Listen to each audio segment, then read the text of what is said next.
안녕하세요. 오늘은 김영도 장로님의 신앙수필집에서 한 꼭지, 제2장 사랑을 읽는다를 좀 같이 보려고 하는데요. 아, 네. 그 사랑에 대한 글이죠? 네.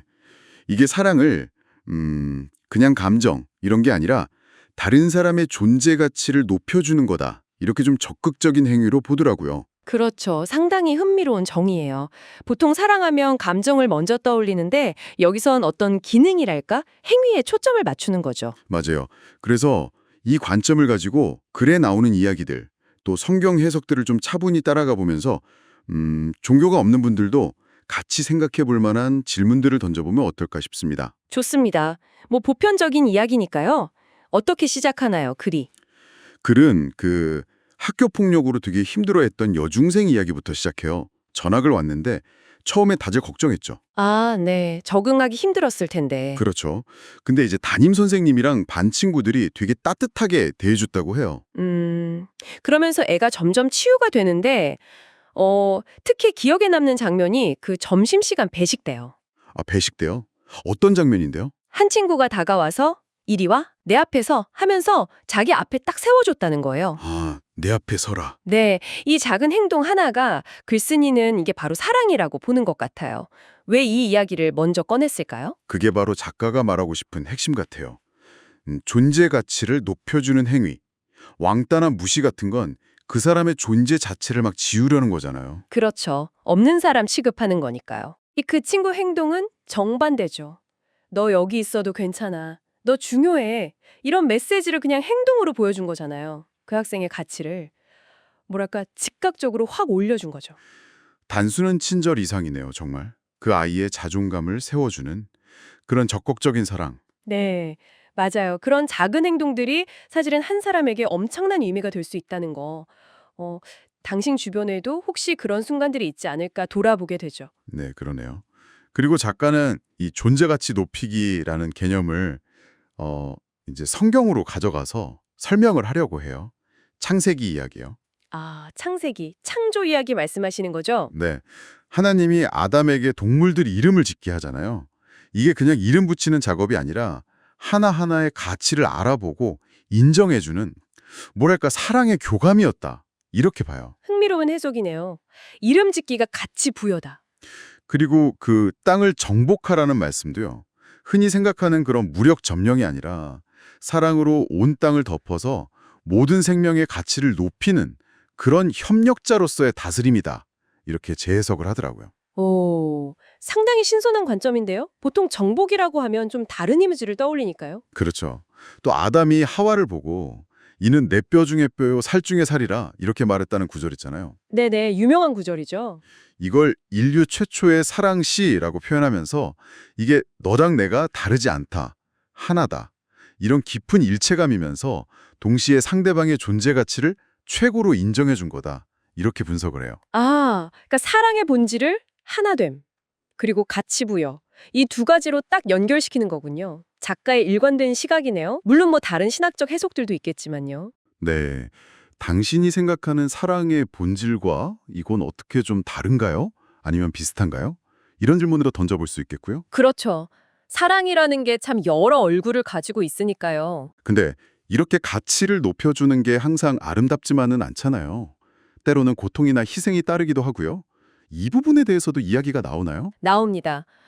작가가 자신의 어린 시절 경험을 이야기해요. 굉장히 아팠을 때가 있었는데 아버지가 곁에서 막 뭐랄까 탄식처럼 되뇌셨다는 거죠. 뭐라고요? 아이고 이 새끼야 내가 대신 아프면 얼마나 좋겠노 이렇게요. 경상도 사투리죠. 아, 직접적인 사랑 표현은 아닌데. 그렇죠. 표현은 거칠지만 그 말 속에 아들의 고통을 자기 고통처럼 느끼는 그 깊은 마음? 희생적인 사랑을 작가는 느꼈다고 고백해요. 직접 사랑한다는 말보다 더 강렬하게 와닿았다는 거죠. 그렇군요. 그래서 이 아버지의 사랑 이야기가 어떻게 더 확장되나요? 이걸 바탕으로 이제 기독교에서 말하는 하나님의 사랑으로 넘어갑니다. 그 유명한 요한복음 3장 16절 하나님이 세상을 이처럼 사랑하사 독생자를 주셨으니 이 구절을 인용하는데요. 네.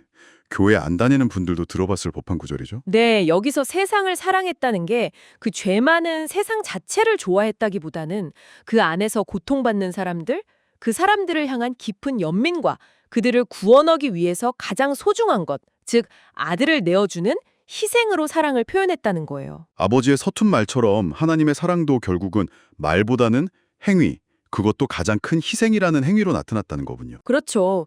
그리고 저주라는 개념도 하나님이 벌을 내리는 거라기보다는 관계가 끊어져서 하나님의 보호하심이 떠난 상태. 그런 식으로 좀 다르게 이해를 하더라고요.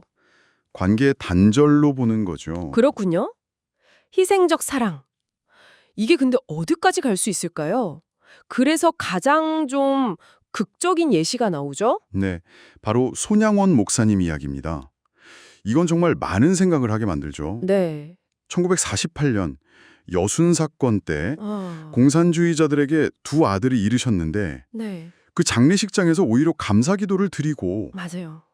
거기서 그치지 않고 자기 아들들을 죽인 청년 안재선이라는 사람을 용서하고 심지어 양아들로 삼으셨다는 정말 믿기 어려운 실화죠. 들을 때마다 충격적이에요.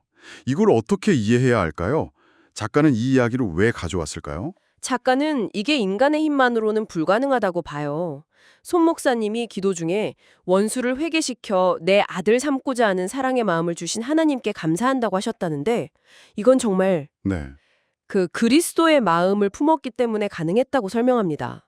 뭐랄까, 극도의 겸손, 자기 희생, 이게 있었기에 가능했다는 거죠. 이걸 우리한테 실천하라고 제시하는 걸까요? 아니면 글쎄요.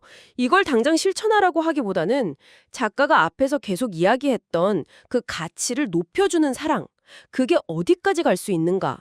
그 궁극적인 모습을 보여주는 사례로 제시한 것 같아요. 원수의 가치까지도 인정하고 끌어올리려는 사랑, 그 극한의 형태를 보여주는 거죠. 네, 그 극한 앞에서 사랑이란 무엇인가, 용서란 무엇인가 하는 질문을 다시 던지게 만드네요. 그렇죠. 당신이라면 어땠을까? 어디까지 용서하고 사랑할 수 있을까? 이런 근본적인 질문 앞에 서게 되죠. 오늘 이렇게 김영도 장로님의 글을 통해서 사랑의 의미를 좀 살펴봤는데요. 타인의 존재 가치를 인정하고 높여주는 적극적인 행위, 그리고 때로는 정말 깊은 고통과 상상하기 어려운 희생까지도 감수하는 것, 이런 모습들을 봤습니다. 네, 특히 마지막 손양원 목사님의 이야기는 사랑과 용서의 어떤 경계랄까? 한계랄까? 그런 것에 대해서 정말 많은 생각을 하게 만들죠. 맞습니다. 이 글이 특정 종교의 신앙을 바탕으로 하고는 있지만 여기서 다루는 질문들은 사실 우리 모두에게 해당되는 것 같아요. 그렇죠. 타인을 어떻게 대할 것인가, 고통에 어떻게 공감할 것인가, 용서는 또 어디까지 가능한가, 이런 것들은 뭐 신앙이 있든 없든 우리 삶에서 계속 부딪히는 질문들이니까요. 당신이 다른 사람의 가치를 어떻게 하면 좀 더 높여줄 수 있을지, 또 당신의 삶에서 사랑과 용서는 어떤 의미를 가지고 있는지, 오늘 나눈 이야기들이 한 번쯤 돌아보는 계기가 되었으면 좋겠습니다. 네, 스스로에게 질문을 던져보는 시간이 되셨기를 바랍니다. 당신에게 사랑이란 무엇인가요? 이 질문을 남기면서 오늘은 여기서 마무리하겠습니다. 다음 시간에 또 다른 이야기로 찾아뵙겠습니다.